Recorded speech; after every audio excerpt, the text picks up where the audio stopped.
Perfect. Perfect. Perfect.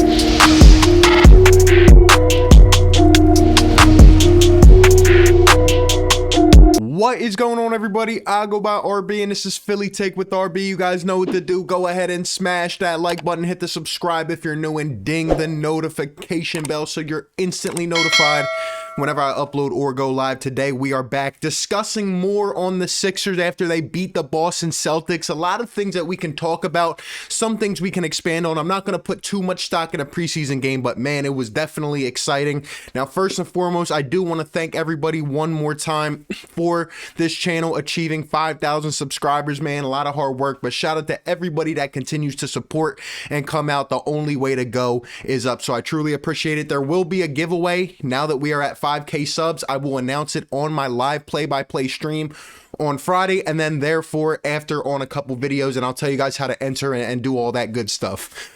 Speaking of the live play-by-play, yesterday was our first time doing a live play-by-play, so shout out to everybody that came out, hung out, had some fun, talked some Sixers, man. It was a great time. We're going to be doing it all year, so be sure to stay up to date with that. And before we dive into this Sixers game, one more thing that we got to talk about, man, because a lot of people let me know last night, and I saw it for myself, man, is this.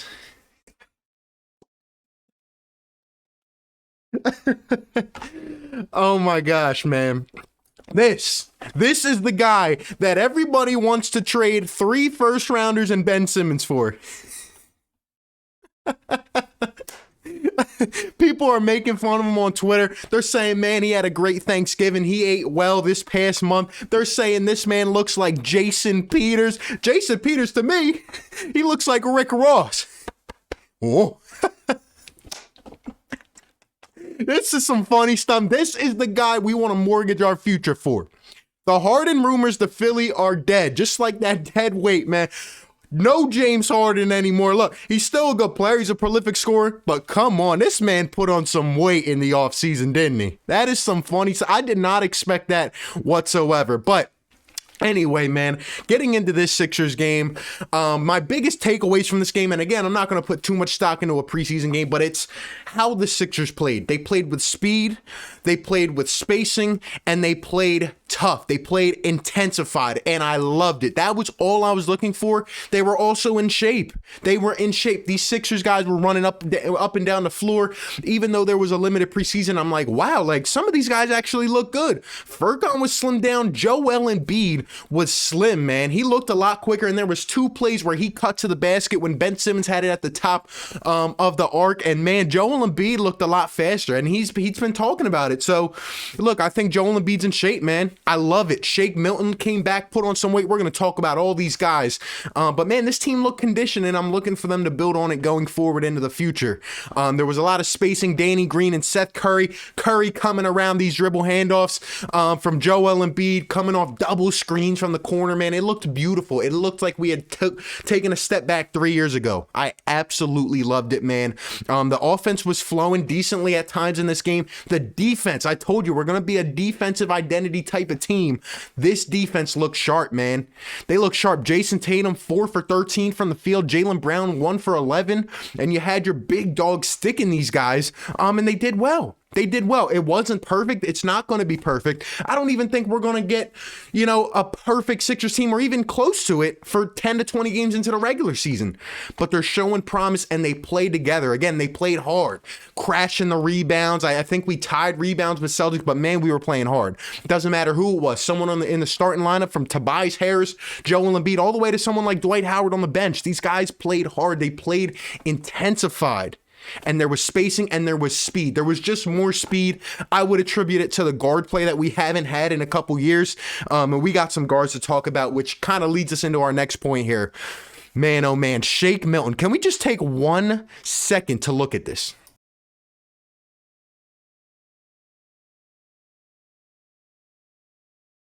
Aaron Nesmith, the first rounder, by the way. Peyton Pritchard played well for the Celtics. I thought Nesmith was all right. But man, Shake Milton, he was aggressive, he was engaged, and he just kept attacking. He was just taking it to the rack. He's pulling up there. He had the Kawhi similar kind of baseline shot. He was hitting threes. Shake Milton went, what, 7 8 for 14 from the field, 19 points in 23 minutes. This Shake Milton looked exactly like the Shake Milton from the Clippers last season when we played Doc Rivers. I mean, hitting three after three. Shake Milton was unbelievable last night. He looked like he was coming back on a vengeance tour, and he's only third-year player and really has not been able to you know, fill himself into the rotation the last couple of years, and part of that's on Brett Brown, but this is going to be the first year where Shake gets a consistent game size sample and really builds into himself. You know what I mean? I mean, Shake Milton, 43% from behind the arc last year in a limited sample size. He's a second-round pick, and he's playing hard. He's trying to prove he's worth something. Whether he's going to be in the starting lineup eventually or on the bench, I don't know, but what I do know is, like I've been saying, Doc Rivers loves those guards off the bench, and Shake Milton showed that maybe he can be that sixth man of the year kind of player, almost like a Lou Williams with the Clippers. Shake Milton was so impressive, but it was his drive. It was how he kept attacking, and we know confidence was an issue. In addition to, you know, him being a little bit too weak and a little too nimble last year, well, Shake Milton looks like he's game ready. He looks like he's ready to go this season, and he is going to ball out, and he might be that scoring we need either off the bench or in the starting lineup. Shake Milton was amazing, man. Let's look at this one more time.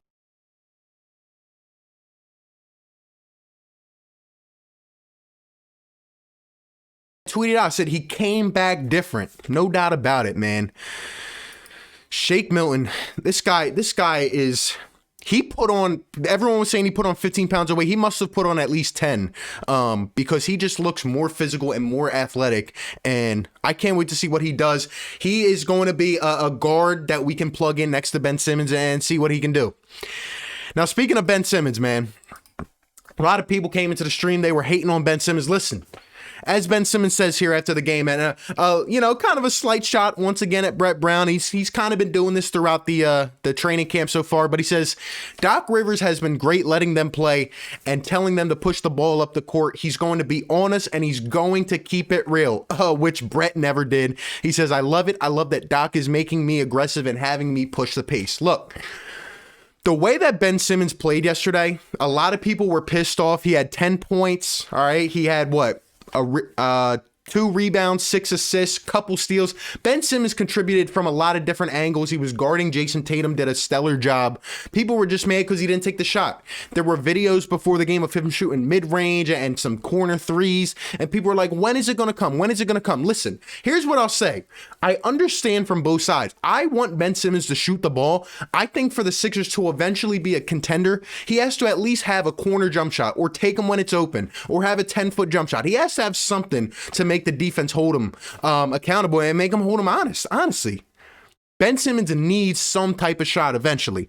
However, some of the things that people were saying yesterday, like trade him, oh, now he's not going to, since he's not shooting now, he's not going to shoot in the season. We need to stop.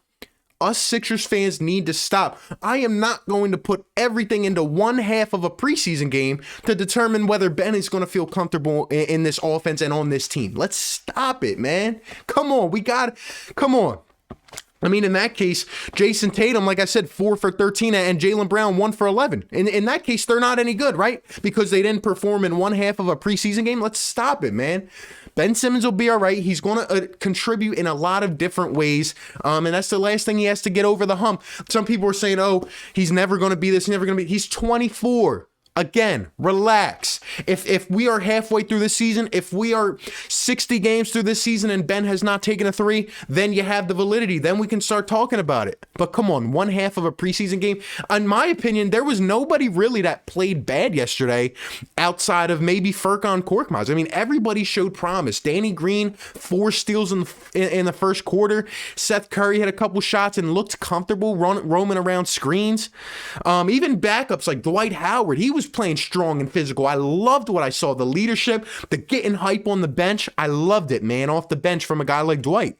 Vincent Poirier, I mean, he came in and had like 4 or 5 rebounds. It was crazy, man. It was crazy. And this team, from the starters to the bench, it looked like we had a more fulfilled team. It looked like we were more complete, more than I've seen in other years. Even Tony Bradley played well. Even Mike Scott had a couple shots, all right?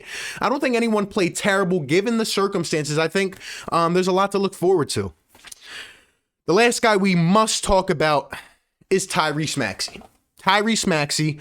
Again, I never said I did not like this pick. There were just other guys I would have preferred.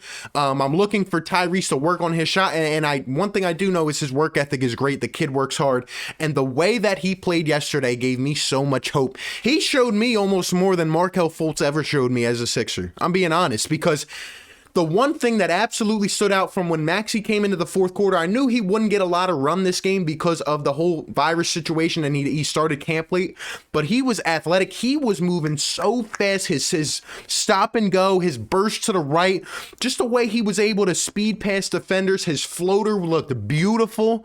And man, I mean, he already looked like he was in NBA shape, and he looked like he was ready to go for the future. And wow, I mean, Tyrese Maxey looked NBA ready, and from one game after, I mean, not even a month since he was drafted, and this kid works hard. He gets up early in the morning, and the way he's going to continue to progress on this team, I cannot wait to see what Tyrese Maxey's able to do. I think he's going to start on the bench this season. I think he's going to continue, but his floater, the way he was active on defense. Now, there were guys like Joel Embiid. We didn't even mention Joel Embiid and Tobias, honestly, because they just played good. There's not much to talk about, right? Joel had 18, Tobias had 16. They did their thing. They did what they had to, what they were asked for in a preseason game. So there's not much really to talk about. They did their thing. Joel's unstoppable, and Tobias, that's what he's going to give you every single night. So I was proud of them. But for Tyrese Maxey, it's like, I was just very impressed with how active he was on the defense. That, you know, Joel Embiid and some other guys were getting confused on some of the screens, but those are just little kinks you work out, and it'll take some time, but they'll be fine. They'll be fine going forward, and I'm not worried about it. But Tyrese Maxey looks athletic, looks like he's ready to go, and he just has to work on his craft and his game, but eventually he could be the starting one or starting two for the Sixers team, and I'm really excited to see him on Friday. Overall, from top to bottom, this team looked great. This team played harder. They played with a purpose. They played with a purpose, and I hadn't seen that in a long time. And you could tell they're buying in. You can tell they believe. And once again, it's always nice, no matter when it is. It could be the middle of the summer. It could be the middle of the winter. It's always nice to get a dub against the Boston Celtics. We got one more preseason game, and then we get into the season, and we'll see how this goes, man. But that's really all I got. Impressive, solid game from this Sixers team. Can't put too much into it, but I want to see how they build on this going forward, and I can't wait, man. Shout out to everybody. Appreciate everybody for tuning in and showing love. Keep coming through to the play-by-plays. You guys have a great night, and I'll catch you on the next one, man. Peace. Perfect.